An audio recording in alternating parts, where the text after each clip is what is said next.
Amigos de SensaCine, ¿cómo están? Yo soy Cristina. Hoy estoy muy bien acompañada porque estoy con Matthew, protagonista de Criminal Minds. How are you, Matthew? Hola, muy bien. ¿Y tú? You speak very good Spanish. Fluent. I'm fluent. But maybe for this interview, I'll do it in English. In English. Just for this one. Yeah.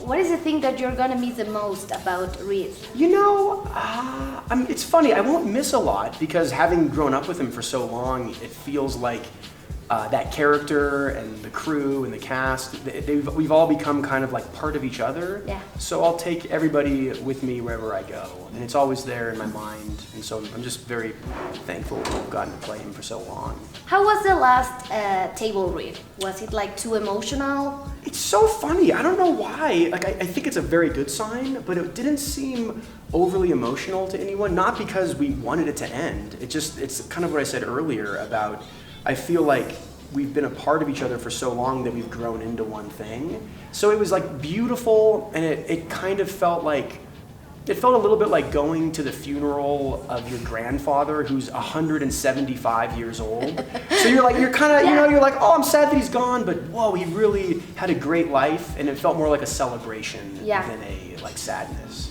The last day of shooting, who would, because in every scene you cannot be with everybody, but with who you were that day? Oh, it's so, actually the last scene that we ever shot of Criminal Minds was of me in a hospital bed, and it was the very last shot ever, and I got to operate the camera and like call action, and I had the entire crew come in the room, so we were all together in this like tiny space.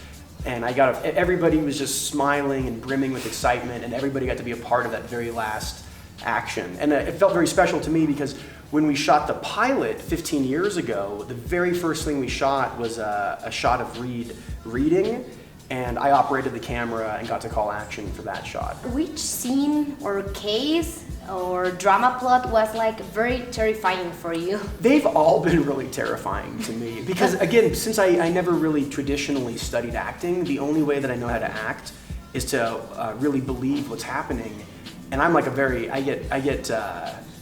think my imagination is pretty good, so I'm always on that show for a lot of the time. It's like terrifying. It's sometimes really sad, but the human mind does something beautiful where when you're dealing with dark material like this, it makes you gravitate towards humor when you're not doing it. So when we weren't shooting the show, we were always like laughing a lot and having so much fun.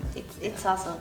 What is the thing that you value the most about the people who works like every day in the FBI? Oh my gosh, fighting the real like heroes. very bad people, you know? No, I know. I feel so incredibly honored. Like people come up to me on the streets, and I'm very lucky, and they're like, but they don't even understand. Like I do nothing compared to what like the real heroes do. And I'm just so like honored to get to portray them and get to like, hopefully, like my biggest dream is to inspire people to become heroes. So it's like, it's very nice when someone says like, oh, I went to the FBI because of the show, and I just hope to be a good influence.